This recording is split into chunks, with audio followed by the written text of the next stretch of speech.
Hello સખીઓ, કેમ છો તમે બધા? આપ સૌનું સ્વાગત છે સખી સંવાદના એપિસોડ નંબર 7માં. સખીઓ, આજના વક્તા અને આજનો વિષય તમને થોડો અચરજ પમાય એવો લાગશે કે મધ્ય વય અને આ વિષય એ ક્યાં મેળ ખાય છે, પરંતુ છેક સુધી અમારી સાથે જોડાયેલા રહો, કારણ કે આ જે વિષય છે એ ક્યાંક ને ક્યાંક તમને વિચારતા કરી મૂકશે. તો ફરીથી આપ સૌનું સ્વાગત છે આજના આપણા સખી સંવાદના એપિસોડમાં. સખીઓ, જે આજે ફર્સ્ટ ટાઈમ પહેલી વાર અહીંયા જોડાઈ રહ્યા છે એ સૌને હું થોડો મારો પરિચય આપી દઉં. સખીઓ, હું છું પ્રતીક્ષા પુરોહિત. મધ્યવયમાં આત્મવિશ્વાસ અને સ્વમૂલ્ય કોચ તરીકે હું મધ્યવયની ખાસ કરીને ગુજરાતી બહેનોને મદદ કરું છું, જેઓ પોતાને અવગણાયેલી, અદ્રશ્ય અથવા તો જૂની પરંપરાગત ભૂમિકાઓમાં અટવાઈ ગયેલી અનુભવે છે. હું તેમને અંદરની તાકાતને ફરીથી શોધવામાં, તેમના સાચા સ્વરૂપને સ્વીકારવામાં અને ગૌરવ અને હેતુ સાથે આ મધ્ય વયને આનંદમય રીતે જીવન જીવવામાં મદદ કરું છું. અને હું કરું છું મારી ભાવનાત્મક કોચિંગ, મારી કોમ્યુનિટી હેલો સખી દ્વારા, અને એમના ઉપર આંતરિક કાર્ય કરીને હું તેમને ફરીથી ખીલવા માટે એક માધ્યમ સહારો પૂરો પાડું છું.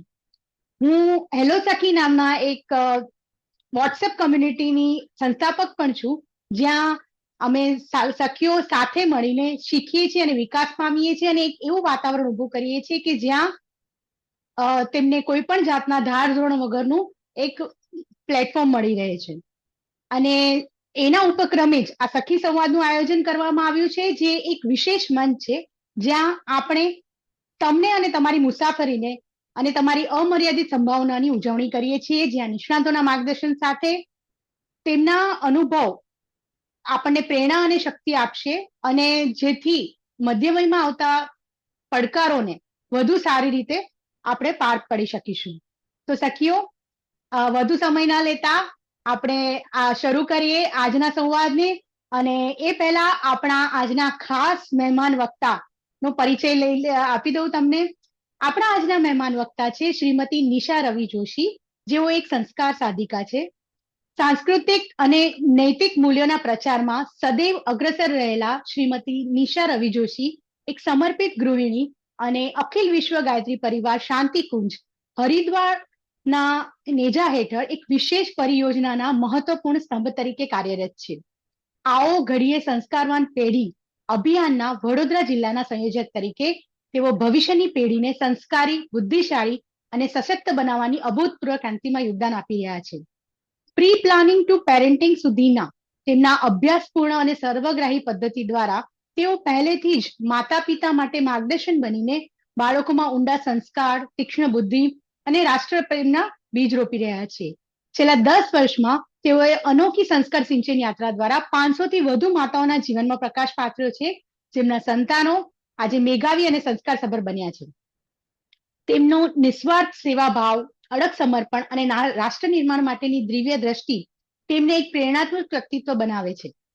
તેઓ માત્ર એક સામાજિક સુધારક નથી, પણ સંસ્કૃતિના વૈભવ માટે હૃદયપૂર્વક કાર્ય કરતી એક પ્રખર દીવાદાંડી સમાન છે. તેમનું કાર્ય માત્ર યોગદાન નહીં, પરંતુ ભવિષ્યના ઉત્તમ નિર્માણ માટે યજ્ઞમાં આપેલી પાવન આહુતિના રૂપમાં છે.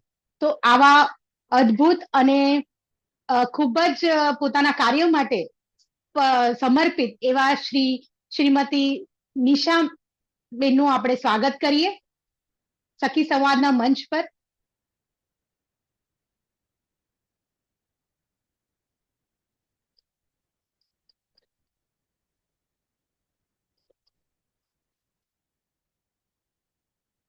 ત્યાં સુધી આપણી બધી હેલો સખીઓને બધાને સ્વાગત છે. હિનાબેન, કૃપાલી, મોનિકા, ભાવિકા, હેમાબેન, આપ સૌનું સ્વાગત છે. અને આપણા મહેમાન વક્તા હાજર થઈ ચુક્યા છે. નિશાબેન, આપનું ખૂબ ખૂબ સ્વાગત અમારા સખી સંવાદમાં. આપના એટલા વ્યસ્ત શેડ્યુલ વચ્ચે તમે સમય કાઢીને, અત્યારે નવરાત્રી ચાલી રહી છે, તમારી ઉપાસનાનો સમય ચાલી રહ્યો છે, એમાંથી તમે સમય કાઢીને અહીં આવ્યા એ બદલ તો આપનો ખૂબ ખૂબ આભાર. ખૂબ ખૂબ આભાર પ્રતીક્ષાબેન.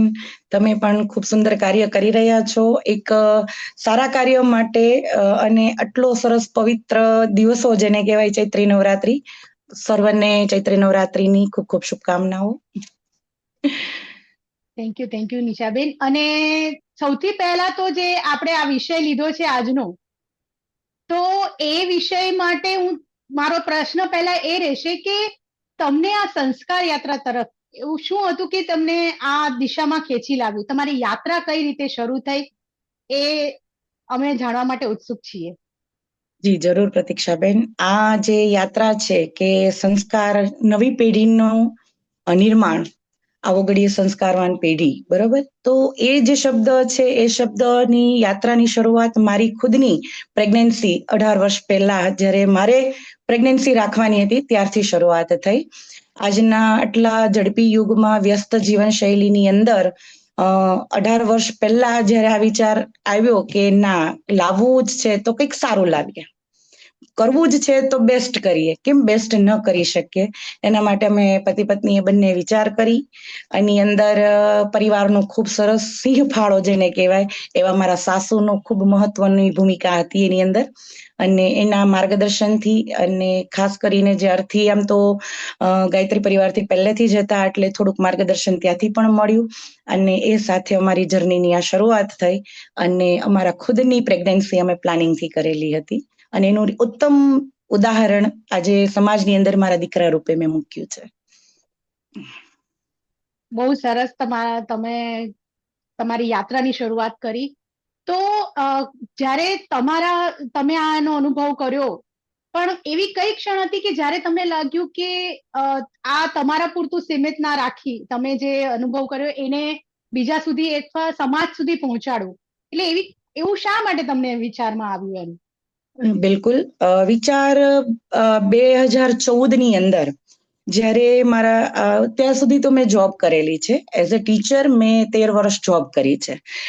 એ પછી જ્યારે મારા પાસે આવું આટલું ઉત્તમ ઉદાહરણ હતું અને હું સમાજના દરેક વ્યક્તિની અંદર જોતી હતી કે પહેલું કે આજના ફાસ્ટ યુગમાં પતિ પત્ની બંને વર્કિંગ હોય, એ વર્કિંગ હોય, પરિવારથી અલગ રહેતા હોય, બહુ વ્યસ્ત શેડ્યુલની અંદર, વિચારોની અંદર પણ ખૂબ મતભેદો ચાલતા હોય અને એની અંદર પ્રેગ્નન્સી રહેવી એ મોટો પ્રશ્ન રહેતો હતો. અને બાળકો જ્યારે હું જોતી કે નાના નાના બાળકો પણ અતિશય પ્રમાણમાં જિદ્દી, અતિશય પ્રમાણમાં તોફાની, માતા પિતાના કહ્યાની અંદર પણ ના હોય, આવું જ્યારે સમાજની અંદર જોયું ત્યારે એમ થયું કે જે વસ્તુની કહેવાય ને કે સુધાર બીજમાં થાય, વૃક્ષમાં નથી કરી શકાતો. એટલે મૂળથી જ આપણે હવે પરિવર્તન લાવવું જોઈએ. એવા સમયે આ વિચાર સતત ને સતત 2014થી મનની અંદર ચાલતો હતો. ત્યાં સુધી સંસ્કારો શું છે, કેમ છે, કેવી રીતે રોપી શકાય એના અંદર અમે હસબન્ડ વાઈફે બહુ મંથન કર્યા. પછી 2018ની અંદર આ પ્રોજેક્ટને શાંતિકુંજથી માન્યતા મળી અને એટ એ ટાઈમ અમને ફોન આવ્યો અને આ પ્રોજેક્ટની શરૂઆત કરી. શરૂઆતના સમયમાં કોઈ પણ વસ્તુની શરૂઆત દરેક વ્યક્તિને ખબર છે કે પડકાર રૂપ જ હોય અને એમાં સ્ટ્રગલ પણ ખૂબ જ કરવી પડે. એ સમયે એકલા હાથે ઘણું બધું કર્યું અને એ પછી અમારા જેવા જ લોકોની ધીરે ધીરે ટીમ બનવા માંડી. અત્યારે એ ટીમ વ્યાપ્ત પ્રમાણમાં છે અને એ ટીમ અમારી જે છે એ પ્લાનિંગથી પેરેન્ટિંગ સુધી અને મોટિવેશનલ, બાળકોના મોટિવેશનથી વડીલોના મોટિવેશનલ સુધીના સેમિનાર કરી રહી છે. બહુ સરસ કાર્ય કરી રહ્યા છો. એટલે તમે જે કીધું કે આપણે બીજને સુધારી શકીએ તો આગળ જનારું જે વૃક્ષ છે એ વધારે ફળદ્રુપ અને વધારે સારું ઓલું થઈ શકે. એવી રીતે જ આપણા સમાજ માટે પણ એવું છે કે જો એ પેઢી એને આવતા પહેલા જ આપણે એ રીતે એનું સિંચન કરીએ, એનું પ્લાનિંગ કરીએ. પણ તમે મને એટલે બહુ ઉત્તમ વિચાર અને આ મહેનત અને બહુ ડેડિકેશન માગી લે એવું છે. તો તમે આજે શું કહેવાય કે સેવા ભાવે કરો છો, રાઈટ? કોઈ પણ જાતના ચાર્જ લીધા વગર. તો આજે એ તમારું ફક્ત એક શરૂ કરેલું એ સેવા કાર્ય રહી ગયું છે કે તમે એને કયા લેવલ પર જુઓ છો? તમારે આ જીવન મને લાગે છે કે તમારી આ એક સાધના જેવું બની ગયું છે. બિલકુલ બિલકુલ. પહેલા જ્યારે શરૂઆત કરી પ્રતીક્ષાબેન ત્યારે એ ફક્ત મારા પૂરતી સીમિત હતું, મારા પરિવાર પૂરતી સીમિત હતું. જેમ કે મારા ટચમાં અમારા પરિવારના જે સભ્યો આવતા હોય એને આ પીરિયડ હોય તો એમાં અમે લોકો કરતા હતા. પણ ધીરે ધીરે એવું લાગ્યું કે આ વસ્તુ મારા પૂરતી સીમિત ન રાખતા અમારા પરિવાર પૂરતી સીમિત ન રાખતા ગાયત્રી પરિવારનું પહેલું સ્લોગન કોઈ હોય તો વ્યક્તિ નિર્માણ. વ્યક્તિ નિર્માણથી પરિવાર, પરિવારથી સમાજ અને સમાજથી રાષ્ટ્ર બને. બરાબર. તો એક મારા પૂરતી સીમિત ન રાખતા, કારણ કે જે વસ્તુ આ ધરતી ઉપર આપણે જન્મ લીધો ને, તો આપણા રાષ્ટ્રના, આપણી માતૃભૂમિના ઋણી બની જઈએ.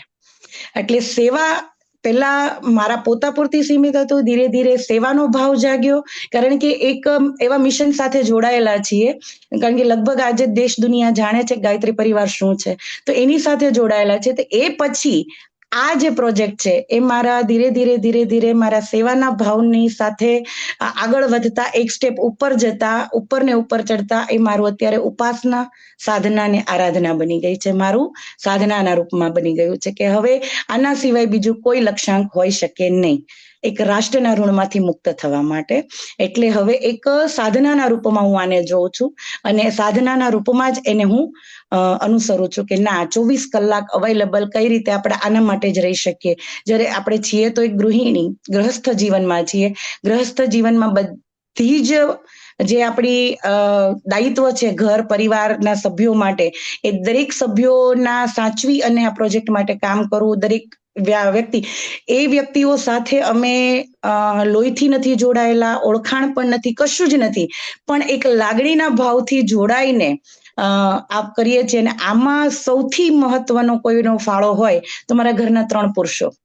પહેલા મારા સસરા, મારા હસબન્ડ અને મારો દીકરો ખૂબ સરસ સારી રીતે સહયોગ કરે છે. કે જ્યારે બહાર જવાનું હોય, કે જ્યારે કોઈ કામ માટે નીકળવાનું જ હોય છે, કે ગમે ત્યારે કોઈનો ફોન આવ્યો હોય, તો એવા સમયે મારું પહેલું દાયિત્વ કદાચ એવું હોય કે મારા પરિવાર માટે મારે એમાં જરૂર છે મારા પરિવારને, એવા સમયે પણ એ લોકોએ મને સહયોગ કર્યો છે.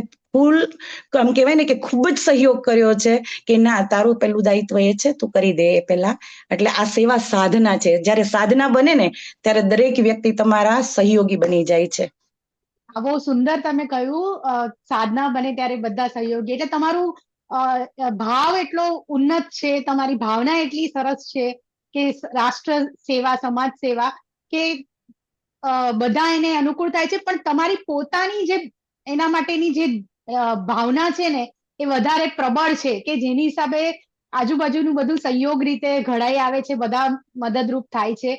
અને તમે સાચે બહુ મોટું ભગીરથ કાર્ય કરી રહ્યા છો દિશાબેન, કે આજે જો આપણે દૂરંદેશીમાં જોઈએ તો એક સમાજનો પાયાને મજબૂત કરી રહ્યા છો, જે આવનારી પેઢી આપણા રાષ્ટ્રને મજબૂત કરી રહી છે. તો મારો તમને આગળનો પ્રશ્ન એ હશે કે તમે આજે ઘણા બધા પરિવારો સાથે, ઘણા લોકો સાથે તમે વાતચીત કરો છો, ઘણા લોકો સાથે મળો છો, આટલા વર્ષોથી કાર્યરત છો, તો તમારા મતે અત્યારના સમયમાં માતા પિતાઓને બાળકોમાં સંસ્કાર નાખવા કે સંસ્કાર આપવા માટે કયા પડકારોને તમે વધારે જોઈ રહ્યા છો? કયા પડકારો એ લોકો વધારે સામનો કરી રહ્યા છે? ખૂબ અગત્યનો કોઈ પ્રશ્ન હોય તો આ છે. મેં પહેલા કહ્યું એમ કે બીજમાં સુધાર કરી શકાય, વૃક્ષમાં નહીં. પણ ઘણી વખત આમાં પણ કોઈ જોડાયેલી વ્યક્તિ હશે, એને પણ પ્રશ્ન થાય. સમાજની અંદર અમને ઘણા પેરેન્ટ્સ બી અમારી પાસે આવતા હોય. ઘણી વખત જે દંપતી અમારી પાસે પ્લાનિંગમાં છે અને એના સાસુ સસરા બી કે એના મમ્મી પપ્પા પણ અમારી પાસે આવે અને કહે કે ભાઈ, એ લોકોને અમે ઘણું બધું કહીએ છીએ, તમારી પાસેથી સાંભળ્યું, પણ એનામાં આ વસ્તુ થતી નથી. ટીન એજ બાળકો જ્યારે છે, ત્યારે એની અંદર કેવી રીતે અમારા બાળકો અમારું માનતા નથી, વાંચવાનું કહીએ છીએ વાંચતા નથી. સપોઝ એક ઉદાહરણ રૂપે તમે લો કે ક્યારેક બધા કોઈ આપણા ઘરે ગેસ્ટ આવ્યા હોય, તો માતા પિતા ઘણી વખત પોતાના બાળકોને સારું બતાવવા માટે એમ કે પગે લાગ, આપણા ઘરે મહેમાન આવ્યા છે. પણ એ બાળક નથી કરતું, કારણ કે એને જોયું જ નથી. એને જોયું જ નથી, એટલે એ પડકાર રૂપ જ છે. એટલે આ સમયે આપણે બાળકને દોષી નથી ગણી શકતા. આમાં સૌથી પડકારરૂપ એના પોતાના માતા પિતાના પોતાના વિચારો છે, પોતાનો વ્યવહાર છે. બાળક ક્યારે કીધેલું કોઈ વસ્તુ કરતું જ નથી. એ પછી બાળક 2 વર્ષનું હોય, 12 વર્ષનું હોય કે 22 વર્ષનું હોય, એ કીધેલું કોઈ વસ્તુ ન કરે. એ એનું અનુસરણ એના માતા પિતાના વ્યવહાર ઉપરથી જે વસ્તુ શીખે છે અને એ પ્રમાણે કરશે. તો એ જે ઉંમરમાં બાળકો આવી ગયા છે, કદાચ અત્યારે કોઈ એમ કે મારી પાસેથી પ્લાનિંગનો આ સમય નથી, ગર્ભાવસ્થાનો નથી, પણ મારા બાળકો અત્યારે 7 વર્ષથી લઈને 22-23 વર્ષના છે, તો હવે એમાં કેમ કરું? ત્યારે એની અંદર પહેલો જ આવે છે કે બાળકનું નિર્માણ જે છે ને પરિવારની પ્રયોગશાળામાં છે. પરિવાર જ એને બદલી શકે, બહારની કોઈ દુનિયા. કારણ કે બીજાના બાળક માટે મને શું લાગણી હોય, તો હું એને સારા વિચારો શું કામ આપું? બાળક ભલે આખો દિવસ બહાર રહેતો હોય, પણ લગભગ મોટા ભાગનો સમય એ પરિવાર સાથે વિતાવતો હોય.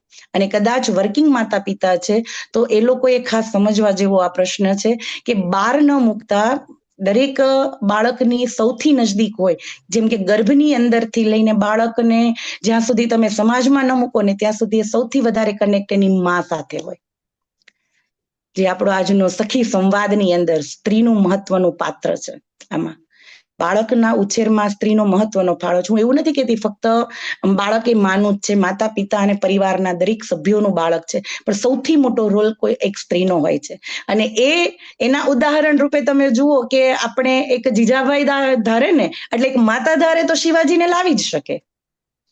એટલે સ્ત્રીનો રોલ મહત્વનો છે. હવે એ બાળકમાં ગુણનું ડેવલપમેન્ટ કરવું, સંસ્કારોનું સિંચન કરવું છે, તો દરેક માતા પોતાના માતા પિતા બંને, બાળક હવે ધીરે ધીરે મોટું થઈ રહ્યું છે, એનામાં આપણે આ વસ્તુ લાવવી છે. અત્યાર સુધી આ વસ્તુ આપણાથી સ્કીપ થઈ ગઈ છે, તો હવે લાવવી છે. તો શું કરું? તો હું મારા વર્તનને બદલું, મારા વ્યવહારને બદલું. બાળક સામે એનો જે પ્રતિસાદ છે, બાળકને પહેલા તો સમજીએ આપણે એના મનમાં શું ચાલી રહ્યું છે. કારણ કે આજની જે જનરેશન બહાર જઈ રહી છે ત્યારે એની પાસે ઓપ્શન ઘણા બધા છે. એ કઈ જગ્યામાં જાય, શું કરે છે, તો બાળકને પહેલા તમે ટોકતા પહેલા તમે બાળકને સમજો કે એના વિચારો શું છે. હું આજે મારો દીકરો જે જગ્યાએ છે એ જગ્યાએ એને જવું છે, હા પહેલા એને સાંભળી લઈએ ને, અમે એને સાંભળીએ શું છે એ વસ્તુ પહેલા અમને સમજાવતું. એ સમજ્યા પછી હું એને કહું ઓકે બરાબર છે કે નથી. એ પછી એ બંને સિક્કાની બંને બાજુ એને સમજાવે, હા આ વસ્તુ તું વિચારે છે બરાબર તને છે, પણ એની સિક્કાની બીજી બાજુ પણ તું જો બેટા કે આ વસ્તુ આગળ જતા નુકસાનરૂપ પણ થઈ શકે છે. તો એને એકદમ અંદર બાળકને એના ઉપર આપણા વિચારો થોપવાના બદલે પહેલા બાળકને સમજીએ. કારણ કે પરિવાર એ પ્રયોગશાળા છે, બાળકનું ઘડતર ત્યાંથી થાય છે. તમે આમ બહુ એટલે સરસ કીધું કે આપણે હા પરિવાર આપણે પ્રયોગશાળા છે.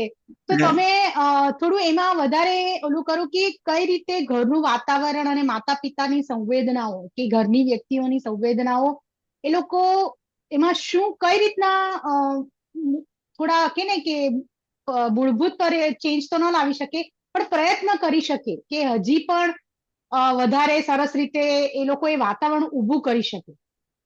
તો તમે જે આ અમુક વસ્તુ કીધી વાણી વ્યવહાર, તો થોડુંક તમે ઉદાહરણ રૂપે અમને સમજાવશો દરેક વસ્તુને, જેથી અમારી સખીઓને ને શ્રોતાઓને એ વિશે વધારે માહિતી મળે.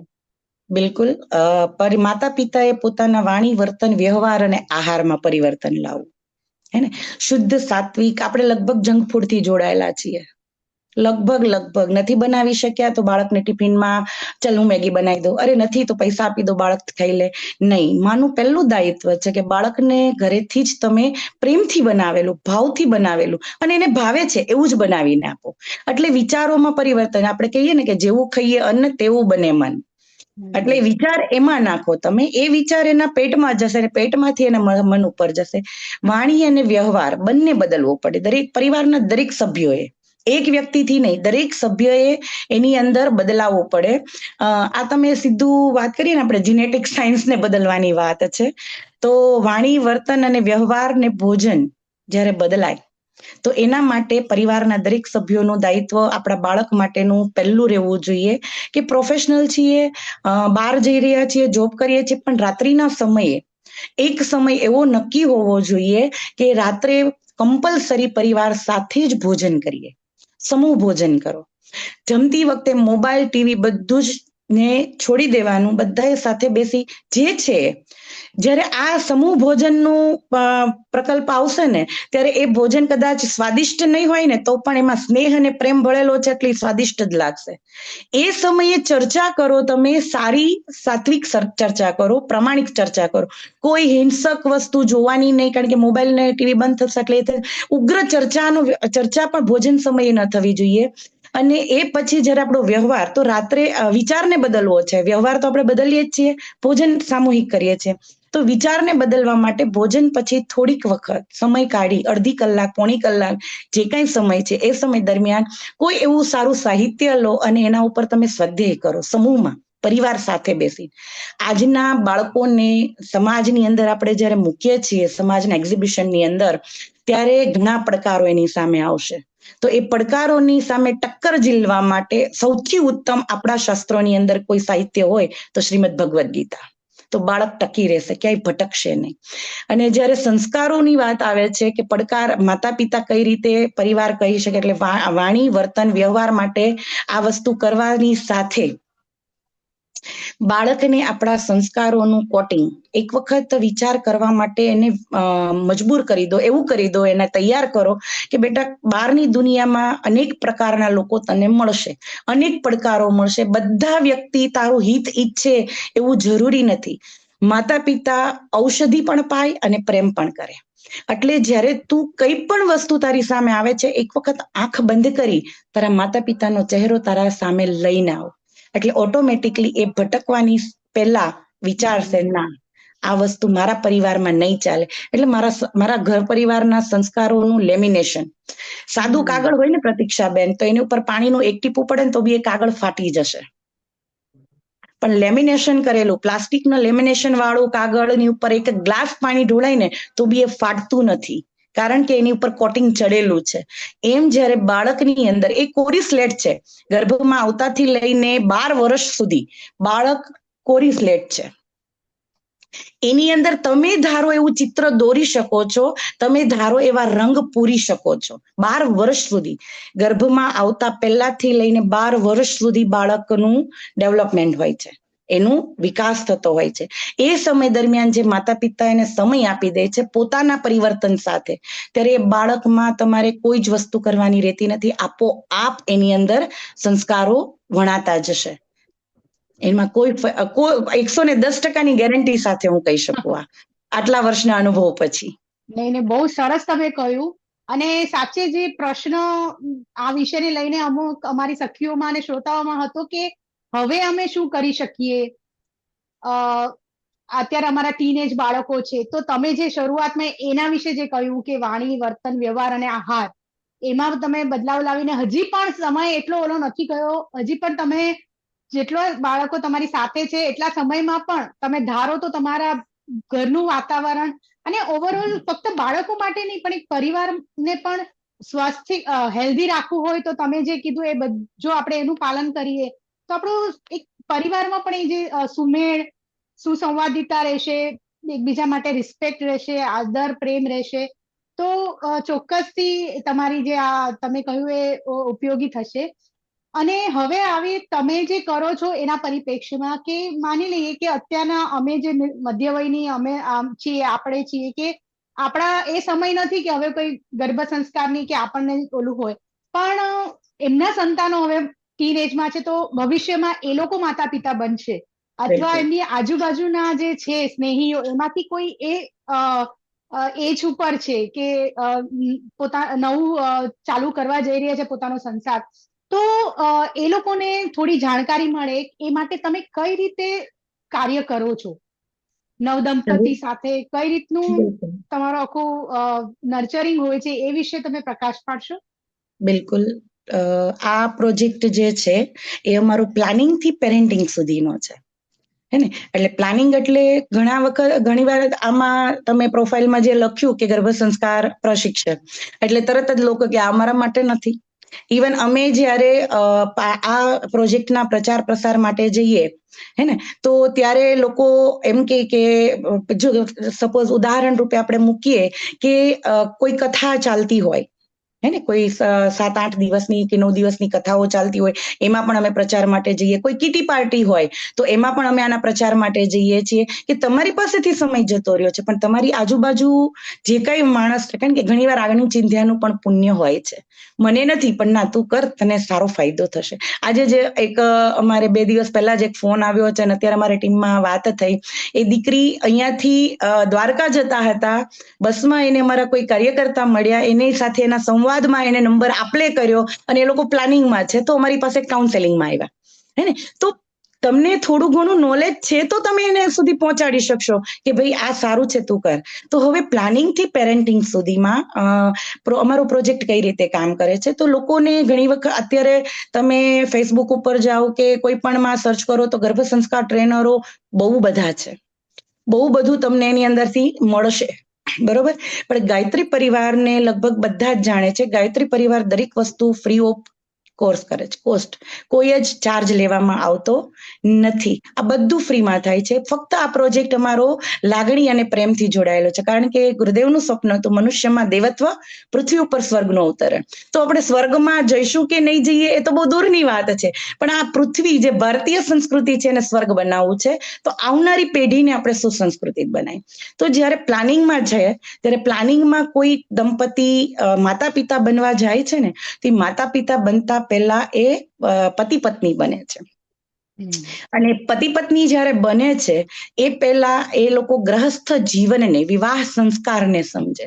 આજકાલ શું થઈ રહ્યું છે કે વિવાહનું જે લગ્નનો માહોલ હોય એ સમય દરમિયાન લગભગ કઈ કઈ વિધિ થઈ છે કોઈને ખબર નહીં હોય, કારણ કે ફોટોગ્રાફર એટલો સમય આપતા જ નથી કે મહારાજને વિધિ સમજાવવા માટે સમય આપે. આજે લગભગ કોઈને પૂછશો કે સપ્તપદી તમારે આવી હશે તમે વિવાહ સંસ્કારમાં, તો એ સપ્તપદીમાં તમે આમાં કોઈ આવીને એટલા માટે તો એ સપ્તપદીના 7 વચનો લેવડાવવામાં આવે છે. તો એ 7 વચનો માંથી એક પણ યાદ છે ખરા? નહીં. એટલે પેલા ગ્રહસ્થ જીવનને સમજીએ. પતિ પત્ની જ્યારે સમર્પણ ભાવથી એકબીજા, એટલે ગર્ભ સંસ્કારનો જે આ પ્રોજેક્ટ છે ને એમાં પતિ પત્નીના મિલનને વાસનાનું રૂપ આપવામાં નથી આવ્યું, જે આપણા શાસ્ત્રોની અંદર છે. હે ને, એટલે શાસ્ત્રોને આપણે ભૂલી ગયા છીએ, કારણ કે આપણે વચ્ચેનો જે સમયગાળો આવ્યો આ બધું 5000 વર્ષ પહેલાનું છે, આજકાલનું નથી, બરોબર છે. એ દરેક શાસ્ત્રોની અંદર તમે જાઓ ને તો સ્ત્રીને ખૂબ આગવું સ્થાન આપવામાં આવ્યું છે. નારી એ ધરી રૂપ બતાવવામાં આવી છે. ક્યાંય તમે ઇતિહાસમાં બી નજર કરો ને, કોઈ મહાપુરુષો પોતાના પિતાના નામથી ઓળખાતા નથી, બધા એની માતાના નામથી ઓળખાય છે. સ્ત્રીનો બહુ મહત્વનો ફાળો છે આની અંદર. તો પ્લાનિંગ થી જ્યારે દંપતી અમારી પાસે આવે છે ત્યારે એને મેં પહેલા કહ્યું એમ દેહ શુદ્ધિ, આહાર શુદ્ધિ, વિચાર શુદ્ધિ અને આહાર શુદ્ધિ, આ 4 પરિબળથી એ લોકોને પસાર થવું પડે. આમાંથી પસાર થાય એટલે પહેલું આવ્યું કે વાણી, વર્તન, વ્યવહાર અને આહાર શુદ્ધિ થઈ ગઈ એમાં. હવે આ કર્યા પછી એનું દિનચર્યા બદલાય છે, એની જીવનશૈલી બદલાય છે, એકબીજા પ્રત્યેનો ભાવ બદલાય છે, વર્કિંગ હોવા છતાં પણ ભાવ બદલાય છે, પ્રેમ અને લાગણી વધે છે. એને સપોર્ટ કરવામાં પરિવાર, કારણ કે બાળક બધાનું છે, તો પ્લાનિંગ કરો છો એટલે પરિવારનો પણ સહયોગ એની અંદર જોશે. એટલે પરિવારને પણ આ જ વસ્તુ ફોલો કરવી પડે. વાણી, વર્તન, વ્યવહાર એ બધાએ કોઈ પણ ઉંમરમાં હોય, પછી દીકરીના માતા પિતા હોય કે દીકરાના માતા પિતા, કારણ કે ગર્ભ સંસ્કારમાં આવનારી પેઢીમાં માતાની 5 પેઢીના ગુણ આવે છે અને પિતાની 7 પેઢીના ગુણ આવે છે. એટલે આ બધું પહેલાના સમયમાં જ્યારે પાત્ર પસંદગી થતી હતી ને ત્યારે આ બધું જોવામાં આવતું હતું. એટલે હવે પરિવારે પણ પોતાનું આ બધું જીવનશૈલી, દિનચર્યા બદલી છે, તો સમાજને એક આદર્શ પરિવાર મળશે. એટલે પહેલો જે પ્રશ્ન આપણો આવ્યો હતો કે વ્યક્તિથી રાષ્ટ્ર નિર્માણ, તો પરિવાર એક આદર્શ અમૃત પરિવાર આપણને મળ્યો, અને એ પરિવારમાં જ્યારે બાળક જન્મ લેશે એ શ્રેષ્ઠ જ હોવાનું છે. હવે એ બાળકને સતત હું અમારી દરેક માતાઓને વારંવાર કહેતી હોઉં કે ગર્ભાવસ્થા દરમિયાન કદાચ તમે વર્કિંગ છો એટલે તમે પરિવારથી દૂર રહેતા હોય, તો તમારે જ્યારે ગર્ભાવસ્થા છે અને તમારું બાળક નાનું છે તો એને નહીં કે ડે કેર કે પ્લે સેન્ટરમાં મૂકવા. અમે તો 5 વર્ષ સુધી, હવે ગવર્મેન્ટનો રૂલ્સ આવવાનો છે કે કદાચ આવી ગયો છે કે બાળકને સૌથી પહેલું જ્ઞાન છે એ માતા જ આપી શકે. માતા શિક્ષક બરાબર છે. એટલે પરિવાર ન હોય તો પરિવારને સાથે લઈ લો. જે તે સમયે બાળકને દાદા દાદી, નાના નાનીની હૂંફ આપો, એ બાળક નહીં ભટકે ક્યાંય. અને ડે કેર કે પ્લે સેન્ટરમાં એને કોઈ લાગણી નથી, એ પ્રોફેશનલ છે. આ લાગણી બાળકને આપણે જે મોટા થયા છીએ ને એ આપણા બા દાદા પાસેથી વાર્તા સાંભળીને મોટા થયા. અત્યારે વાર્તા શું છે માતા પિતાને ખબર નથી, તો બાળકને શું આપવાના? જો એક માતા વાર્તા દ્વારા પોતાના બાળકમાં વીરતાના ગુણ, નાખી શકે છે. એટલે રાત્રે સૂતી વખતે મોબાઈલ બધાએ છોડી અને રાત્રે કા સ્તુતિ કરો, સુંદર મજાની વાર્તા કહો. જે તમે કહ્યું હતું કે હવે અમારા બાળકો આ ઉંમરમાં છે, તો આ ઉંમરમાં પણ તમે એનામાં સંસ્કારોનું સિંચન વાર્તાઓ દ્વારા કરી શકો, કે વાર્તા આપો એને. સમાજની અંદર ઘણા બધા લોકો સારા કાર્ય કરી રહ્યા છે, એના ઉત્તમ ઉદાહરણો આપો.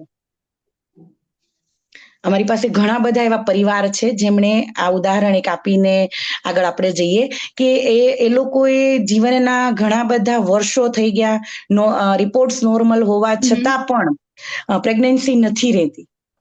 તો એવા સમયે આઈવીએફ પણ, જે અત્યારે આઈવીએફ નો કોન્સેપ્ટ જે અત્યારે વ્યાપ્ત થઈ રહ્યો છે, test tube baby, yes right.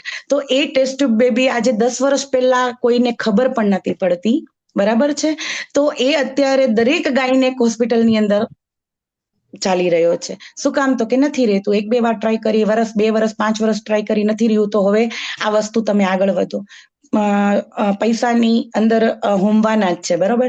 પણ એવા સમયે આઈવીએફ કેન્સલ થયા પછી પણ અને શું કહેવાય કે ડોક્ટરે બધી ના જ પાડી દીધી કે હવે તમારી પાસે કોઈ, આઈવીએફ કેન્સલ થાય એટલે તમારે નોર્મલ રહેવાના ચાન્સીસ જ નથી. એવા સમયે નોર્મલ પ્રેગ્નન્સી રહે અને બાળકને નોર્મલ રીતે જન્મ આપે. ખાલી વાણી, વર્તન અને વ્યવહાર બદલ્યો, જીવન શૈલીને બદલી. એવા પણ પરિવાર છે કે જેમને ઘણીવાર શું છે કે આજના સમયમાં હવે કોઈને પરિવાર પરંપરા આપણી તૂટી ગઈ છે. પેલા આ વસ્તુ આપણા 10 વર્ષ 15 વર્ષ પહેલા જ આ વસ્તુ હતી જ નહીં આપણામાં. જ્યારે આપણે અત્યારે એવા વર્કિંગમાં, એવા સમયની અંદર ફાસ્ટ લાઈફમાં જીવીએ છીએ કે આપણે કુટુંબ પરિવારની પરંપરાને જડમૂળથી દૂર કરી છે. એના કારણે આ પ્રશ્નો ઉભા થયા છે મને. અને હવે આજકાલ તો પેલા એવું હતું કે દીકરી સાસરે પરણીને આવે ને એટલે એના માતા પિતા મારા માતા પિતા, એટલે બા દાદા એટલે મમ્મી પપ્પા કહેવાનું હતું. અત્યારે આપણે હસબન્ડના નામથી કહીએ છીએ. સપોઝ એનું નામ વિરલ છે, વિરલના મમ્મી પપ્પા, તો એ વિરલના મમ્મી પપ્પા નથી, મારા મમ્મી પપ્પા જ છે, હે ને. એમ એ વસ્તુ હવે થોડી ભૂસાતી જાય છે. તો એવો એક પરિવાર અમારી સાથે મુંબઈથી જોડાયેલો હતો, પ્યોર જૈન પરિવાર હતો. એક જેને કહેવાય લક્ઝુરિયસ, આમ એક પોશ એરિયા મુંબઈનો, યસ. અને એના એ મુંબઈ જેવા સિટીમાં પોશ એરિયામાં એ લોકોનું પેન્ટ હાઉસ હોવું, 2, એક નહીં 2, માતા પિતા નીચે રહે છે અને હસબન્ડ વાઈફ ઉપર રહે છે, બંનેની 4 વ્હીલ છે. આટલું એટલે તમે સમજો કે કેટલી લક્ઝુરિયસ એની લાઈફ હશે. રિપોર્ટ બધા નોર્મલ છતાં પ્રેગ્નન્સી ન રહે. એની પાછળનું કારણ શું? એટલે અમારે જ્યારે આ પ્રોજેક્ટની અંદર અમારે દંપતી પ્લાનિંગમાં આવે એટલે દંપતીનું કાઉન્સેલિંગ, અલગ અલગ કાઉન્સેલિંગ, પરિવાર સાથે કાઉન્સેલિંગ થતું હોય છે, બરોબર છે. હા, ત્યારે ખબર પડે છે કે મૂળ પરિબળ શું છે આમાં ન રહેવા પાછળ. ત્યારે એના હસબન્ડે પર્સનલી મને ફોન કરીને કહ્યું કે આમાં બીજું કશું જ દીદી નથી, અને કોઈક દીદી કે કોઈક, અને લગભગ અમે એક આ પ્રોજેક્ટની સાથે જોડાયા છે તો લાગણીથી, પ્રોફેશનલ નથી, એટલે માનો શબ્દ એ લોકો મા તરીકે ઉદ્બોધન આપે છે. આટલી બધી દીકરીઓની માતા બનવાનું સૌભાગ્ય આ પ્રોજેક્ટે અમને આપ્યું છે, ગાયત્રી પરિવારે આપ્યું છે. તો એને મને કહ્યું કે દીદી એક જ વસ્તુ છે, કારણ કે લગ્નના 12 વર્ષ થયા હતા એને, કે એને મારા માતા પિતા સાથે વાંધો છે, એને ગમતા જ નથી. એટલે પછી એનું કાઉન્સેલિંગ ચાલતું હતું ત્યારે મેં એને કહ્યું કે તું ખાલી એના પ્રત્યેનો વ્યવહાર બદલ. તમે નહીં માનો, એને 6 મહિના બધું ચેન્જ કર્યું મારા કહેવાથી. કારણ કે આ બહુ ડીપમાં છે, આપણે સમય મર્યાદામાં પૂરું કરવાનું છે, એટલે હું ડીપમાં નથી જતી. બધું બદલીને 6 મહિના પછી એને નોર્મલ પ્રેગ્નન્સી રહી અને આજે એનો દીકરો 3 વર્ષનો છે. ઓહો, બહુ સરસ, બહુ સરસ.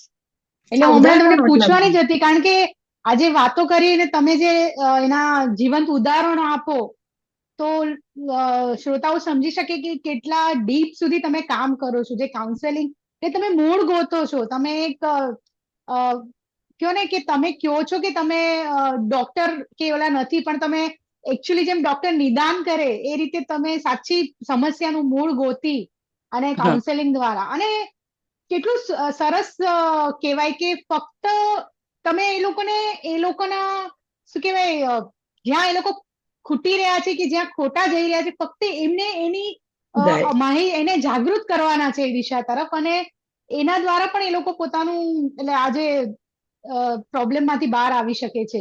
અને એવું કહેવાય છે પ્રતીક્ષાબેન કે પ્રેમ અને લાગણી અને સહકારથી હર્યોભર્યો પરિવાર આ ધરતી ઉપરનું સ્વર્ગ છે. એટલે પરિવાર પરંપરાને પાછી લાવીશું ને આપણે, તો આ પ્રશ્નને ઘણા અંશે, બાળકોમાં સંસ્કારોના સિંચનના પ્રશ્નને ઘણા અંશે આપણે સોલ્વ કરી શકીશું. અને આ પરિવાર પરંપરા તમે કહ્યું બહુ સારું છે, સાચી વાત કહી. કારણ કે છે ને બાળકો પોતે કઈ શીખીને નથી આવતા, આપણે નથી શીખીને આવ્યા, પણ જે વાતાવરણમાં મોટા થાય છે, જે જુએ છે, જે સાંભળે છે, એ લોકો એ વસ્તુઓને સાચું માનીને આગળ જીવે છે અને એ જ રીતે એમની જીવનનું ઘડતર થાય છે.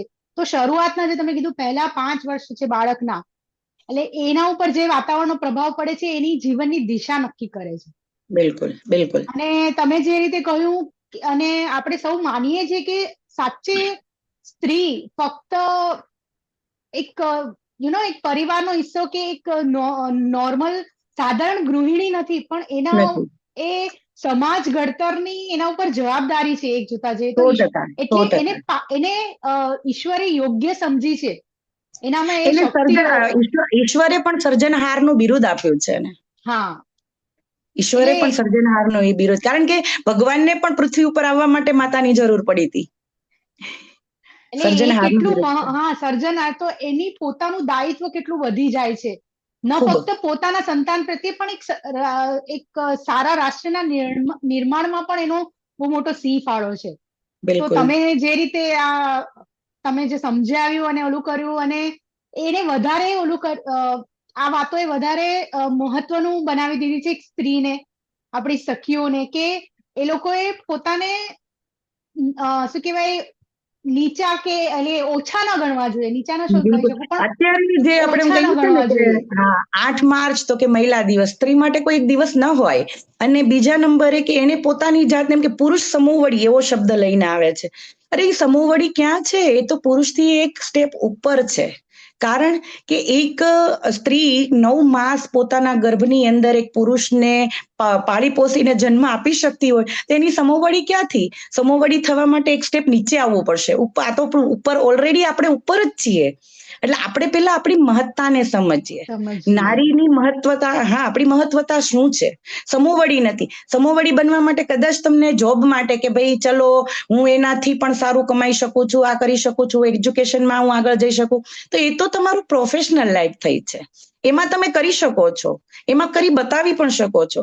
પણ જ્યારે પરિવાર પરંપરા આવે છે ત્યારે સ્ત્રી કે પુરુષ કોઈ અલગ અલગ નથી, કોઈ ઉપર કે કોઈ નીચે. એ રથના 2 પૈડા છે.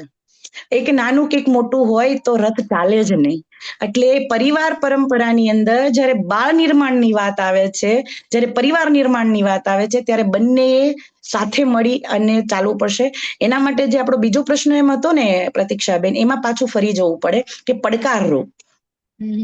તો એ સમયે પતિ પત્ની એકબીજા ઉપર ઘણી વખત શું છે કે ઘરની અંદર બાળક જે જોવે છે કરે છે. જો એટલે પતિ પત્ની માટે ખાસ આ વસ્તુ સમજવા જેવી હોય કે જ્યારે તમારું બાળક તમને જુએ છે, તમે એના માટે ઉત્તમ ઉદાહરણ છો, તો તમારા બંનેના આપસી મનમુટાવ ભલે ગમે એટલા હોય, તમે બંને ઝઘડો બી કરી શકો છો, કારણ કે પતિ પત્ની છો, તો તમે એ વસ્તુ તમારા રૂમ પૂરતી સીમિત રાખો. બાળક માટે તમે ઉત્તમ ઉદાહરણ બેસાડો. પતિ પત્ની એકબીજાને માન સન્માન આપે ને ત્યારે જ બાળક એને માન સન્માન આપે. આપણો જે સમય હતો ત્યારે આપણી માતા કદાચ ભણેલી નથી, એટલી હાઈ એજ્યુકેશનલ માતાઓ નહોતી, પણ છતાં આપણે આજે પણ આપણા માતા પિતાથી ડરીએ છીએ. કારણ કે માતા પિતાએ હંમેશા એકબીજાને માન સન્માન આપ્યું છે. આજે પણ હું મારા બાળકને હું આ વસ્તુ સમજાવું ત્યારે એને એના મગજની અંદર એ જ વસ્તુ રહે. કારણ એક વસ્તુમાં હું તમને કહું કે ક્યારે એને મારા સામે ઊંચા અવાજે બોલ્યો નથી, અને કદાચ એકાદ વખત એનાથી મમ્મી આમ નહીં, ત્યારે એના પપ્પાએ એને ટોક્યો છે કે એ તારી મમ્મી છે, એના સામે મોટેથી નહીં, શાંતિથી જ વાત કરવાની.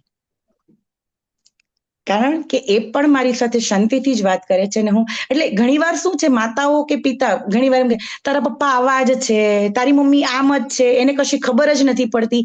આ બાળકના માયા મગજની અંદર છપાઈ જાય છે. તમે જ બીજ રોપી રહ્યા છો કંઈક ને કંઈક રીતે. યસ. એટલે આપણે એમ કહીએ છીએ કે ઘરની વાણી પોપટ બોલે. પોપટ પાંજરામાં હોય ને તો એ ઘરમાં જે થતું હોય ને એ સાંભળે અને એ જ વસ્તુ બોલે છે. બરાબર છે. તો બાળક પણ એ જ છે, એટલે એ વસ્તુ કરશે જ. એટલે તમે તમારા બાળક માટે તમે ઉત્તમ ઉદાહરણ રૂપે બનો કે મારા માતા પિતા શ્રેષ્ઠ દાંપત્ય જીવન, એવું જ મારા પિતાએ જેટલું મારી માતાને માન સન્માન આપ્યું છે, આગળ જતા જ્યારે હું પણ વિવાહ કરું, હું પણ લગ્ન ગ્રંથિથી જોડાવ, યા તો હું જે કઈ જગ્યાએ છું, કે સ્કૂલમાં છું, કોલેજમાં છું, દરેક સ્ત્રી, લેડીઝ, દરેક યુવતી મારા માટે એક બેસ્ટ જ છે, સારી જ છે. તો આ સમાજનું જે દૂષણ છે ને, એ વસ્તુ સમાજમાંથી જતી રહેશે. આ બહુ સરસ વાત કરી તમે કે એ લોકો જે તમે સંતાનો માટે જે ઉદાહરણ પૂરું પાડશો ને, તમને લાગે છે ક્યાંક ને ક્યાંક કે તમારા સંબંધો, તમારા પ્રોબ્લેમ્સ એ છે, પણ બાળક જ્યારે એના મન પર એની અસર પડશે ને, તો એ આગળ જતા એ પોતાના વૈવાહિક સંબંધને, પોતાના પાર્ટનરને પણ એ રીતે જોશે જે રીતે એને માતા પિતાને વર્તન કરેલા, અથવા માતા પિતાને એ લોકોના સંબંધોને જોયા છે. બિલકુલ. કારણ કે એની અસર શું થશે? પતિ પત્ની, માતા પિતાનો જે સંબંધ કદાચ એવો હશે કે ભાઈ એકબીજાને આમ ધુતકારવું, ઝઘડા કરવા, એનું એક બીજ એવું રોપાશે કે બાળક આગળ જતા વિવાહથી ડરશે અને કોઈ સ્ત્રી સાથે સંબંધ બાંધતા પણ ડરશે કે ના, આ વસ્તુ જરૂર નથી કરવી. અને જ્યારે એની કોઈ દીકરી બી ઘરમાં એને માતા ઉપર આવું રીતે થતું હોય ને, ત્યારે એ પણ ડરશે કે હવે હું સાસરે જઈશ તો મારી સાથે પણ આવું જ થવાનું છે. એટલે એક બીજ તમે તમારા બાળકની અંદર રોપી રહ્યા છો. એટલે તમે ઉત્તમ ઉદાહરણ તમારા દાંપત્યનું તમારા બાળકમાં બેસાડો કે અમારા વચ્ચે ખૂબ પ્રેમ છે, અને એ પ્રેમના ફળ રૂપે તમે લોકો અમારી પાસે આવ્યા છો. હે ને? એટલે તમારે પણ આગળ જતા આવા જ ફળ આ સમાજને આપવાના છે. બરોબર? કારણ કે બાળક આજનું બાળક આવતીકાલનું નાગરિક છે. એટલે તમારે પણ ઉદાહરણ રૂપે આવા સંતાનો મૂકવાના છે. ત્યારે તમારે શ્રેષ્ઠ દાંપત્ય જીવનને સમજવું પડે. એ બહુ સરસ કહ્યું તમે કે સાચે. અને જોઈએ તો સંતાનો માત્ર પેદા કરવા કે એમને જન્મ આપવાથી તમારી નથી ઓલી થઈ જતી. આખું તમારે એને કહે ને કે તમારા જીવનને એવું બનાવવાનું છે કે એ લોકો એમાંથી લઈને આગળ વધે. એટલે તમે જે કરો છો, એટલે પતિ પત્ની અને પરિવારના સભ્યોએ દરેકની મનઃસ્થિતિ જવાબદારી બદલો બની તો જાય છે. પરિસ્થિતિ બદલાય. એટલે મનના વિચારોને બદલો, એકબીજા પ્રત્યે જોવાનો દ્રષ્ટિકોણ. જે પરિવારમાં ઈર્ષા, અદેખાઈ, અહંકાર, આ બધા ગુણ જેમાં હશે ને, કે મારા સાસુ આવા છે, મારા સસરા, મારી દેરાણી, મારી જેઠાણી, મારા નણંદ, આ બધું છોડો. શું કામ? દરેક વ્યક્તિની અંદર, પ્રતીક્ષાબેન, 9 અવગુણ છે, એક જ ગુણ છે. બરોબર? એ 9 દરેક વ્યક્તિને એ 9 અવગુણને તમે અવગણો કે ભાઈ એ અવગુણ સામે મારે નથી જોવાનું, એની અંદર કયો ગુણ છે સારો, એ ગુણને લઈને એની સાથે વ્યવહાર કરો. માણસ છીએ, ભૂલને પાત્ર જ છીએ, બધા અવગુણોથી ભરેલા જ છીએ. કારણ કે આપણે એવા મહાન વ્યક્તિત્વ નથી કે આપણામાં આ બધા સર્વગુણ સંપન્ન આપણે આવે ને રહીએ. બરોબર? એટલે એક અવગુણ, 9 અવગુણને અવગણી નાખો, એને છોડી દો. એક ગુણ જે છે સારો, પોઝિટિવ વસ્તુ છે એનામાં, એ પોઝિટિવ વસ્તુને પકડીને ચાલો. જ્યારે આ બધી દૂષણો સાથેનો પરિવાર હશે, એ પરિવારમાં સારા ફળની તમે આશા ન રાખી શકો.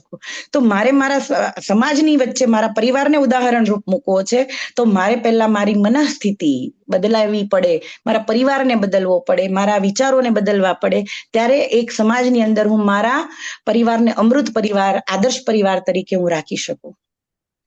નહીં, સાચી વાત છે. અને આ તારણ આપણે કાઢી શકીએ કે જો સાચે અત્યારે ઘણા માતા પિતાને આપણે પહેલા પણ વાત કરી કે છોકરો માનતો નથી, સમજતું નથી, કે જિદ્દી થઈ ગયું છે, અથવા એલફેલ બોલે છે, એવા બહુ કિસ્સાઓ આપણે સાંભળવા મળે છે. તો એવામાં ક્યાંક ને ક્યાંક એ લોકોએ ઇન્ટ્રોસ્પેક્શન કરવું પડશે, પોતાની જાતમાં શોધવું પડશે કે કયા એવા વર્તન કે કેવું એવા એના ઉછેરમાં એવા કયા પરિબળો હતા કે જેને ક્યાંક ને ક્યાંક એ સંતાનને એ સ્થિતિ સુધી પહોંચાડ્યું છે. તો કદાચ એને તમે એકદમ બદલાવી નહીં શકો, પણ તમારામાં સુધાર કરશો તો કદાચ તમારામાં સુધાર જોઈને બાળક બિલકુલ એને અપનાવશે અને એ પણ એનું જીવન વધારે સારી રીતે બનાવી બિલકુલ શકશે. એટલે જ બાળકો સાથે ભાવનાત્મક સંબંધ બાંધો. આના માટે આજે અત્યારે આપણે જે સંવાદ કરી રહ્યા છીએ ને બધા સંવાદનો મૂળ હું કહીએ, અને અમે આજે પ્રોજેક્ટ ઉપર કામ કરીએ છીએ એમાં દરેક સાહિત્ય ગાયત્રી પરિવારના સંસ્થાપક પંડિત શ્રી રામ શર્મા આચાર્યજીએ એક સાહિત્ય આજની સમસ્યાઓ સામે લડવા માટેનું આપ્યું છે. એમણે 3200 પુસ્તકો. અમે ઓહો. આજ આ પ્રોજેક્ટ ઉપર 10 વર્ષથી કાર્ય કરી રહ્યા છીએ. અમે એના સાહિત્યની બહાર નથી ગયા. આટલું સાહિત્ય લખ્યું છે. એટલે ફક્ત ખાલી વિચારો બદલવા માટે સ્વાધ્યાયની જરૂર છે. સ્વને ઓળખો. પહેલા તમે તમારી જાતને ઓળખો, પરિવાર સાથે બેસો. કદાચ મારી વિચારવાની ક્ષમતા પૂરી થાય ત્યાંથી મારા ઘણીવાર એવું બને કે આપણે વિચારતા હોય એનાથી આપણું બાળક એડવાન્સ છે. આજે 21મી સદીનું બાળક છે. એટલે હું એમ કહું કે હું વિચારું કે મને લેપટોપ કે આ બધું અમુક વસ્તુ જે છે એ વસ્તુ મને નથી ટેકનોલોજી, ફાવતું. મારો દીકરો એમાં એડવાન્સ છે, એમાં એ કરી શકે છે. આ વસ્તુનું બીજ અત્યારે મારા દીકરાને મેં MBBS માં એડમિશન મળ્યું હોય તો એ બીજ મેં મારા ગર્ભાવસ્થાથી એની અંદર નાખેલું છે. બરોબર કે અમારા બંનેના વિષયો અલગ અલગ છે, છતાં પણ એમાં ગયું છે. કેમ ગયું છે? તો કે એનામાં વિચાર એ હતો, ક્યાંક ને ક્યાંક રોપેલો હતો. એ અંદર અંગાર જલતો જ હતો. અંગારની ઉપર રાખ હતી. એ રાખને ફૂંક મારી સંસ્કારોએ. કારણ કે પરિવાર પરંપરાની અંદર એના ઘડતરમાં ઉત્તમ ઉદાહરણ કોઈ હોય તો મારા સાસુ અને મારા સસરા. એનામાં ઘડતર, એનામાં સંસ્કારોનું સિંચન ખૂબ સરસ રીતે કર્યું છે. એટલે જ હું કહું છું કે પરિવાર પરંપરાને ફરી પાછી જાગૃત કરીએ આપણે. સાચી. અને જે સંસ્કાર સિંચન છે એ જો યોગ્ય થયું હશે ને તો પછી ક્યાંય પણ હશે, કોઈ પણ પેઢી કે કોઈ પણ સમયમાં કોઈ પણ સ્થળે હશે તો બહારનું વાતાવરણ કે એટલું એને ઇન્ફ્લુઅન્સ નહીં કરે, એના ઉપર પ્રભાવિત નહીં કરે, કારણ કે એના મૂળ સંસ્કાર એની સાથે છે અને એને એની જાણ છે. તો બહુ એટલે ઘણું જે પાયો છે, તમે જે કાર્ય કરી રહ્યા છો એ બહુ સુંદર કાર્ય કરી રહ્યા છો. અને તમે હજી હું જાણવા માંગીશ અને અમારા શ્રોતાઓ પણ કે જો આ વિષયમાં એમને પોતાના માટે કે પોતાના સંતાનો કે કોઈના માટે પણ એમને જો તમારી સાથે કનેક્ટ થવું હોય આ વિષય પર, તો એ લોકો કેવી રીતે થઈ શકે અને તમે કઈ રીતે તમારું આ જ્ઞાન અથવા તમે કઈ રીતનું કાઉન્સેલિંગ એ લોકોને આપો છો? બિલકુલ આપી શકીએ. એ લોકો મારો નંબર લઈ શકે છે. તમે એને નંબર અમારો આપી શકો. અમારી ટીમ 24 કલાક વર્કિંગ હોવા છતાં બધા પોતપોતાના પ્રોફેશનલમાં છે અને એમાંથી પણ સમય કાઢીને આમાં સમયદાન આપી રહ્યા છે. તો એ સમયની સાથે અમે એ લોકોના પ્રશ્નોને હલ કરતા હોય એટલે ફોનથી કોન્ટેક્ટ કરી અમારા ગ્રુપની સાથે એ લોકો જોડાઈ શકે છે. અને બીજું, એ લોકોને અમારા સેશનો બધા જોઈતા હોય આજે તો યુટ્યુબ ઉપર પણ અમારા સેશનો રહેતા હોય છે. એ પણ તમે એ લોકોને શેર કરી શકો. અમે બદલાઈશું તો યુગ બદલાશે.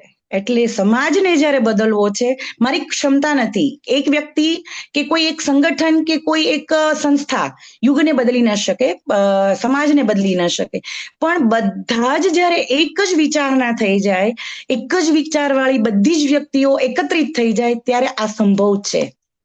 હે ને? આપણે એ સમયે આપણે આપણા PM ને યાદ કરી શકીએ કે સ્વચ્છતા અભિયાન સૌથી પહેલું આપણને આપવામાં આવ્યું. તો સ્વચ્છતા અભિયાનની અંદર મોદી સાહેબ સાવરણી લઈને મારું ઘર વાળવા ના આવે. રાષ્ટ્રને સ્વચ્છ કરવું છે, એને સ્વચ્છતા અભિયાન આપ્યું છે. તો મારું ઘર, મારું આંગણું, મારી શેરી, મારો મહોલ્લો થી જો સ્વચ્છતા શરૂ થશે તો શહેર, ગામ, શહેર, જિલ્લો અને પછી ભારત સ્વચ્છ થશે. બરોબર? એટલે પરિવારથી વ્યક્તિથી પરિવાર, એટલે વ્યક્તિ પોતાના વાણી, વર્તન, વ્યવહારથી જીવનશૈલી બદલે તો એનાથી પરિવાર બદલાય. પરિવારનું આદર્શ રૂપ ઉદાહરણ લઈ અને સમાજ બદલે કે ભાઈ આ આપણા સમાજની અંદર આ પરિવાર ઉત્તમ ઉદાહરણ છે, એના જીવનમાંથી આપણે કંઈક લઈ શકીએ અને એ ધીરે ધીરે ટીપે ટીપે સરોવર. તો એક પરિવારથી ધીરે રાષ્ટ્રનું નિર્માણ થવાનું છે ચોક્કસ. કારણ કે ભારતીય સંસ્કૃતિ જે છે ને એ વિશ્વગુરુ હતી, છે અને રહેશે જ. એને દુનિયાની કોઈ તાકાત ન તોડી શકે. આપણે એમ કહીએ કે કોઈ વ્યક્તિને પાડવો હોય ને, આપણી આ સંસ્કાર પરંપરા જે છે એ આપણા શાસ્ત્રોની અંદર આપેલી છે, ને શાસ્ત્રમાં આપણે જતા જ નથી. આપણને ઘણાને પૂછો ને કે ભાઈ આપણા મૂળ અગત્યના મહત્વના કોઈ બી શાસ્ત્રોનું, બે જ શાસ્ત્રોનું નામ આપો, તો ઘણાને ખબર પણ નહીં હોય કે શું હોઈ શકે. કારણ કે એને બાળકોને આપણે પૂછીએ છીએ, અમે સ્કૂલોમાં જયારે જઈએ ત્યારે પૂછીએ ત્યારે બાળકો આપણી સામે આમ જોઈ રહે. એમાં બાળકનો દોષ નથી. મેં માતા પિતા તરીકે એને આપ્યું જ નથી, તો એને ક્યાંથી ખબર હોવાની? એટલે કોઈ વ્યક્તિને તમારે એમ વિચારવું હોય કે આ વ્યક્તિને મારે પાડવી છે, વ્યક્તિ પ્રગતિ ન કરે અને એ પથારીવશ થઈ જાય, તો વ્યક્તિની રીઢની હડ્ડી તૂટી જાય ને, તો એ વ્યક્તિ પથારીવશ થઈ જાય. એમ ભારતની જે સંસ્કૃતિ, આધ્યાત્મિકતા, એની ધર્મ, તો જે અંગ્રેજોએ કે મોગલોએ કર્યું છે એ સીધો પ્રહાર આપણી સંસ્કૃતિ ઉપર, આપણા ધર્મ ઉપર કર્યો છે. પણ આધ્યાત્મિક અને જે ગુરુકુળ પરંપરા જે હતી, જેના દ્વારા, હા, એટલે જે એકચ્યુઅલમાં જે આપણા શાસ્ત્રોનું, ગ્રંથોનું જે જ્ઞાન હતું, જે બીજી પેઢીમાં આવતું હતું, સમાજમાં આવતું હતું, એને જે લોકોએ ખતમ કરી નાખ્યું ક્યાંક ને ક્યાંક. પણ હવે મને એવું લાગે છે કે એક નૈતિક જવાબદારી આપણે દરેકે લેવી પડશે.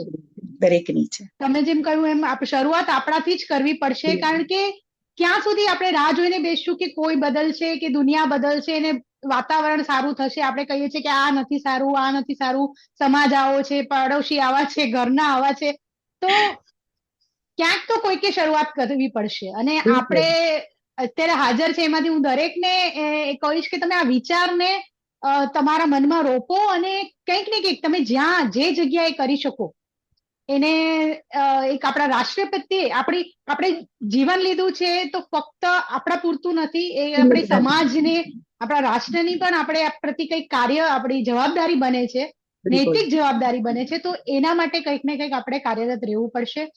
અને તમે બહુ સરસ રીતે આજનો આપણો સંવાદ, મને એમ થાય છે કે હજી વાતો કર્યા જ કરીએ, પણ સમયની આપણી પાસે મર્યાદા છે. અને હું જોઈ રહી છું એટલી બધી સખીઓએ આપણે બહુ સરસ અભિપ્રાય આપ્યા છે આ વિશે. એ લોકોને ઘણી સારી માહિતી મળી છે. હું નથી જોઈ શકતી એ અભિપ્રાયને, મને એ ફીડબેક મને મળે એવું પ્રતીક્ષાબેન વિનંતી કરીશ હું તમને. હા, તો અમારા એક જે મોનિકાબેન છે એ કહે છે કે એકદમ સરસ અને સુંદર માહિતી મળી છે. સાચી વાત છે. આપણી ફરજ છે કે આપણે સમાજને સારા નાગરિક આપણા બાળકો રૂપે આપવા જોઈએ, જે આપણે હમણાં જ વાત કરી. અને બધાના અભિપ્રાય છે કે બહુ સરસ તમે કહી રહ્યા છો અને ઘણું જાણવા જેવી છે અને બહુ સાચી વાત તમે કહી રહ્યા છો. બધાએ એ લખ્યું છે. કારણ કે ક્યાંક ને ક્યાંક બધાને આ ખબર છે ને તમે એમને શબ્દો એમની ભાવનાઓને શબ્દો આપ્યા છે, કારણ કે પોતે અનુભવી રહ્યા છે કંઈક ને કંઈક રીતે આપણે બધા જ, કે ક્યાંક તો પરિવર્તનની જરૂર છે. અને તમે અહીંયા આવીને જે એ પરિવર્તનની ક્યાંક ને ક્યાંક નાની ચિનગારી રૂપે તમે શરૂઆત કરી દીધી છે, મને એવું લાગે છે. એ માટે ખૂબ ખૂબ આભાર. અને સખીઓને તમને કહીશ કે હવે સમયની મર્યાદા છે, તો તમારે જે પણ પ્રશ્ન કે કંઈ પણ હોય તો તમે નંબર હું આ પતે એટલે હું એમાં લખીશ અને તમે એમને ડાયરેક્ટ કોન્ટેક્ટ કરી શકો છો, નિશાબેનને. અને નિશાબેન, જતા જતા તમારે એક લાઈનમાં અમારી સખીઓને અને અમારા શ્રોતાઓને કોઈ એક સંદેશ આપવો હોય તો એ શું હશે? સંદેશની અંદર આપણા બાળક માટે દરેક સ્ત્રીને હું એક જ વિનંતી કરીશ, એક જ વિનંતી, કે આપણે આપણી જાતને ખૂબ મહાન છીએ જ, નીચા નથી. મારે મારી જાતને સાબિત કરવાની પણ નથી, કારણ કે ઓલરેડી હું તો છું જ. તો એના માટે એક જ કે મારે મારા બાળક માટે મારે બદલાવ જરૂરી છે, મારા વિચારોમાં, મારા વર્તનમાં, મારી વ્યવહારમાં. સાથે એક વસ્તુ કે જ્યારે આપણે એ એજમાં છીએ કે આપણે કદાચ આપણી ટીન એજમાં આપણી દીકરી હશે, ટીન એજમાં આપણો દીકરો હશે, તો થોડા સમય પછી આપણા ઘરની અંદર વહુ આવશે, યા આપણી દીકરી કોઈના ઘરે વહુ બનીને જશે, ત્યારે એક સ્ત્રીની દુશ્મન ના બને. એક છોડને પણ જ્યારે આપણે બીજા કુંડાની અંદર આપણે નાખવો હોય તેને એની માટી સાથે, એટલે એને થોડો સમય આપો, સમજવો, એને સમજો. જ્યારે કોઈની દીકરીને આપણે વહુ તરીકે લાવીએ છીએ ત્યારે એને સમજીએ. ટોટલી વાતાવરણ બદલાયું છે, તો એને આપણે પેલા સમજી અને સાથે મળીને ચાલીએ. અને જ્યારે ટીન એજમાં આપણા બાળકો છે ને, એવું ઘણા લોકો એવું વિચારે છે કે હવે અમે કેમ એમાં સંસ્કારોનું સિંચન કરીએ. તો દરેક સ્ત્રી જે છે ઘરની ધરી છે ને, મૂળ ધરી, આખો પરિવાર એના ઉપર છે. અને ઘરમાં મોસ્ટલી આપણે રસોઈ બનાવીએ જ છીએ, મેં પહેલા કહ્યું એમ કે જેવું ખાઈએ અન્ન તેવું બને. તો એ સ્ત્રી જ્યારે રસોઈ કરે ને તો મોબાઈલને સાઈડમાં મૂકી દે, કોઈનો ફોન અટેન્ડ કરવાનો નહીં. કારણ કે કોણ વ્યક્તિ કેવા વિચારો સાથે તમારી સાથે કનેક્ટ થાય છે ખબર નથી. પણ જ્યારે રસોઈ બનાવો છો ત્યારે પહેલા આપણા વડીલોને પૂછજો, એ કાયમ અગ્નિ જમાડતા. કારણ કે ભાવ જે રસોઈમાં અન્ન બહારથી આવ્યું છે, તમે પાછા કેવા વિચારથી બનાવો છો ને એ કેવું પીરસાય છે, એના ઉપર તમારા ઘરના પરિવારના સભ્યોના વિચારો બને છે. તો રસોઈ બનાવતી વખતે તમારો એક જ વિચાર હોવો જોઈએ કે જે હું ભોજન બનાવું છું ઈશ્વરને અર્પણ કરવાનું છે. કારણ મારા ઈશ્વરને અર્પણ કર્યા પછી મારા પરિવારને ખાવાનું છે. તો એની અંદર હું એવો વિચાર મૂકું છું કે આ જે ભોજન મારા ઘરના સભ્યો ખાશે, જમશે, પ્રસાદ ગ્રહણ કરશે. કારણ કે શબ્દો આપણે ખાવું કે જમવું કરતા પ્રસાદ રૂપે એને ગ્રહણ કરવાનો છે. તો એ પ્રસાદની અંદર હું એવો ભાવ નાખું કે આ પ્રસાદ જ્યારે એ ગ્રહણ કરે ને તો એની અંદર એવા વીરતાના ગુણ આવે, એવા રાષ્ટ્રના ભક્તિના ગુણ આવે અને એક એવા સારા સંસ્કારોનું સિંચન થાય કે જે આપણું આધ્યાત્મ, આપણી સંસ્કૃતિને જાગૃત કરે, એવા દરેકના વિચારો પ્રબળ બને. તો એક અઠવાડિયા સુધી ખાલી આટલો પ્રયત્ન કરજો. એક અઠવાડિયા પછી તમે આના ઉપર તમે પરિવર્તન તમે તમારી જાતે જોઈ શકશો. એક અઠવાડિયા મારી પાસે બહુ બધા ઉદાહરણો છે આના માટે. ઉદાહરણો લેવા જાય ને તો 2-3 કલાક જતી રહે જ પ્રતીક્ષાબેન, કે આનો ખરેખર ભોજનથી તમે પરિવર્તન, તમે જે કહ્યું કે ટીન એજના કે એનાથી નાના બાળકો જે 7-8 વર્ષથી લઈને 22 વર્ષના છે કે એથી પણ મોટા છે, દરેક પરિવારના સભ્યોના વિચારોને બદલવા હોય ને તો ભોજન પરંપરાને બદલો. રસોઈ કરતી વખતે ભાવ શુદ્ધ રાખો. એટલે કેટલું બધું મહત્વ છે આ ભોજનમાં. તમારા જે ભાવ, જે વિચારો હશે આવશે. બહુ સરસ રીતે કહ્યું નિશાબેન. અને 2 કમેન્ટ છે હું વાંચ્યા વગર નહીં રહી શકું. યોગિતા છે અમારા સખીએ લખે છે કે નિશાબેન અને પ્રતીક્ષાબેન તમે ખૂબ જ સરસ કાર્ય કરી રહ્યા છો, થેન્ક યુ વેરી મચ. અને ઘણી બધી સારી વાતો ખબર હતી પણ ક્યાંક ને ક્યાંક ભૂલાઈ ગયેલું વાતો તમે ફરીથી યાદ કરાવી અમને દીધી છે, એના માટે થેન્ક્સ. ભાવિકા કહી રહ્યા છે કે આવા સરસ અમને વિચારો મળ્યા એ બદલ આપનો ખૂબ ખૂબ આભાર. તો નિશાબેન તમે આ મંચ પર આવ્યા અને સાચે આ ખૂબ જ એક અલગ પ્રકારનો આપણો સંવાદ બની રહ્યો છે, બન્યો એ બદલ તમને ખૂબ ખૂબ આભાર. અને તમારો પણ ખૂબ ખૂબ આભાર યોગિતાબેન, અને ભાવિકાબેનનો પણ ખૂબ ખૂબ આભાર. અને અમારી બધી સખીઓનો આભાર કે જેમણે જાગૃતિબેન લખી રહ્યા છે કે સખી કે આપના ઉન્નત વિચારો ને વંદન. તો અમારી બધી સખીઓનો આભાર અને તમે હાજર રહ્યા એ બદલ. અને નિશાબેન તમે જે કાર્ય કરી રહ્યા છો, ઈશ્વર તમને ખૂબ ખૂબ સારું સ્વાસ્થ્ય આપે, એટલી તમે અને એટલી હિંમત અને હજુ વધારે એના માટે ખૂણે ખૂણે તમે પહોંચો. એના માટે બી એક વાત કહું તમને કે જ્યારે આટલું સરસ આપણા પરિવારના બાળકો માટે કરવાનું છે તો સૌથી પહેલા આપણે સખી તરીકે એક વાત કરીએ કે આપણે પણ આપણા સ્વાસ્થ્યનું ખૂબ ધ્યાન રાખવું પડે. એ પછી શારીરિક સ્વાસ્થ્ય હોય કે આપણું માનસિક સ્વાસ્થ્ય હોય, તો યોગ પ્રાણાયામ દ્વારા, પૌષ્ટિક સાત્વિક આહાર દ્વારા આપણે આ બંને વસ્તુને મેન્ટેન રાખી શકીએ છીએ. હે ને? કારણ કે આપણે આપણા બાળકોમાં આ વસ્તુ આપવાની છે. એટલે આપણે સ્વસ્થ હશું તો બાળકોને સ્વસ્થ રાખી શકશું અને તો ભાવિ સ્વસ્થ રહેશે. ખૂબ ખૂબ આભાર તમારો પણ, અમને આ મંચ ઉપર બોલાવવા બદલ પણ તમારો ખૂબ ખૂબ આભાર. અને દરેક સખીઓનો પણ આભાર કે આપ સૌ આપણા કિંમતી સમયમાં અહીંયા જોડાયા છો. કારણ કે આ સમય ઘરની અંદર રસોઈનો હોય છે બધાને, પણ છતાં એ જોડાયા છે એના માટે પણ ખૂબ ખૂબ આભાર. નહીં, ખૂબ બધા જોડાયા છે અને હજી પણ આશા છે કે જયારે એ લોકો જોશે, જે સખીઓ જોડાઈ નથી શક્યા, જે શ્રોતાઓ જયારે જોશે ત્યારે ખૂબ જ કેને હૃદયસ્પર્શી આજનો સંવાદ રહ્યો છે કે ફક્ત પોતા પૂરતું નહીં, દરેક વખતે આપણે વાત કરતા હોય મારું સ્વાસ્થ્ય, મારા વિશે, પણ જયારે આજે આપણે આપણામાંથી બહાર નીકળીને રાષ્ટ્ર અને સમાજ અને રાષ્ટ્રની વાતો કરીએ તો એક અલગ જ અનુભૂતિ હું પોતે અનુભવી રહી છું. અને એ જે આનંદ છે, જે જયારે આપણે બધાને સાથે લઈને જઈએ છીએ, આગળ વધીએ છીએ, તો એક સંતોષ આપે છે જે તમે અનુભવતા હશો ને હું પણ અનુભવું છું. તો તમને એના માટે થઈને ખૂબ ખૂબ અભિનંદન. અને હજુ પણ આ રીતે કરતા રહો અને ભવિષ્યમાં પણ આપણે સાથે મળીને હજી કંઈક આ દિશામાં કરશું એવી આશા સાથે. બિલકુલ. અને એક જ સંકલ્પ લઈને અહીંયાથી બધા જઈએ કે મારું જીવન, મારું લક્ષ્યાંક એક જ હોવો જોઈએ કે મારો પરિવાર એ ફક્ત 4-5 વ્યક્તિનો નથી, સમગ્ર ભારતીય સંસ્કૃતિ, ભારત રાષ્ટ્ર એ મારો પરિવાર છે. પછી કોઈ પણ સમાજની વ્યક્તિ કેમ ન હોય, પણ એ દરેક વ્યક્તિ મારો પરિવાર છે. અને મારો પરિવારમાં કોઈ એક વ્યક્તિ દુઃખી છે તો એ દુઃખ મને હોવું જોઈએ. તો દરેકના હિતાર્થે આપણે કદાચ બહાર નીકળીને કોઈ કામ ન કરી શકે કે ભાઈ આવા બધે કોઈ સંસ્થામાં કે સેવાકીય કાર્ય ન કરી શકે, તો ફક્ત તમે દરેકને જોડાયેલી દરેક વ્યક્તિની એક વિનંતી સાથે કે જે ભોજન પરંપરા કીધી એનાથી લઈને એક પ્રાર્થનાનું બળ હોય છે.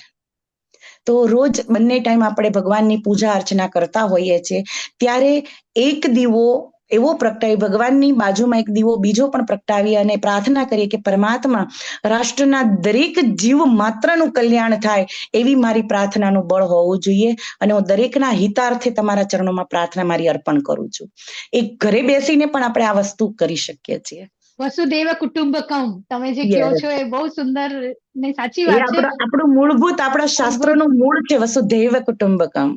અને ત્યારે જયારે એ લેવલ પર વિચારશું ને ત્યારે જ જે આ બધી જે નાની નાની આપણે કે ને દેખાદેખી, ઈર્ષા, આ તે એમાંથી ઘણા અંશે આપણે બહાર નીકળી શકીશું કે આપણે બધા અંતે તો એક જ છીએ. અને એક મોટિવ શું છે, આપણો ઉદ્દેશ્ય શું છે આ પૃથ્વી પર આવવાનો, જ્યારે જોઈએ કે બધા સરખી રીતે સારી રીતે રહેશે. કારણ કે ફક્ત આપણે સારા રહેશું અને બાકી બધું બરાબર નહીં હોય તો એ જીવન જીવવાનું પણ આપણને આનંદ નહીં હોય. આજે જે તકલીફો છે બધી, એની પાછળનું કારણ જ છે આપણે સુખની વ્યાખ્યાને આપણે ભૌતિક સુખમાં બદલી નાખી છે. સુખ આંતરિક હોય છે, બહારનું હોતું જ નથી. હે ને, ઘણી અગવડતામાં પણ તમે લોકો ખુશ રહી શકો છો, આનંદ અનુભવી શકો છો. હે ને, એટલે સુખની વ્યાખ્યાને પહેલા સમજીએ કે ખરેખર સુખ ક્યાં છે. તો ગાયત્રી પરિવાર થી આ જે પ્રોજેક્ટ ચાલે છે એ જ ચાલે છે વ્યક્તિથી પરિવારથી રાષ્ટ્ર નિર્માણનો. અને આ પ્લાનિંગ થી પેરેન્ટિંગ સુધી એક જ લક્ષ્યાંકથી ચાલીએ છીએ કે આવનારી પેઢી, કોઈ ઇમારતને 10, 20, 25 માળ સુધી લઈ જવી હોય ને તેનો પાયો મજબૂત કરવો પડે. તો ભારતીય સંસ્કૃતિને મજબૂતાઈ વિશ્વગુરુ સુધી લઈ જવી છે તો મારે મારી આવનારી પેઢીને સક્ષમ બનાવવી પડે. એ પાયો છે. એ જ ધ્યેયથી, એ જ લક્ષ્યાંકથી અમારી ટીમ કાર્ય કરી રહી છે. બહુ સરસ રીતે. અને આ વિષય, અમુક ઘણા બધા વિષય છે કે જેના પર એક એક એપિસોડ બને એમ છે અને આપણે ભવિષ્યમાં ચોક્કસથી કરશું આ વિશે સંવાદ. અને ફરી એક વખત આપનો આભાર. અને હવે આપણે સખીઓની રજા લઈએ. અને બિલકુલ, તો આપનો આભાર. તમારો પણ ખૂબ ખૂબ આભાર પ્રતીક્ષાબેન. ખૂબ સરસ પ્લેટફોર્મ છે આ, દરેક વ્યક્તિને પોતાના વિચારો રાખવા માટે અને સમાજના દરેક વ્યક્તિઓ સુધી પહોંચવા માટે. તમારો ખૂબ ખૂબ આભાર. તમારી સાથે જોડાયેલા બધા જ જે આજે જોડાયા છે એ દરેક વ્યક્તિનો ખૂબ ખૂબ આભાર. દંડવત પ્રણામ સાથે આપણે અહીંયાથી વાણીને વિરામ આપીએ છીએ.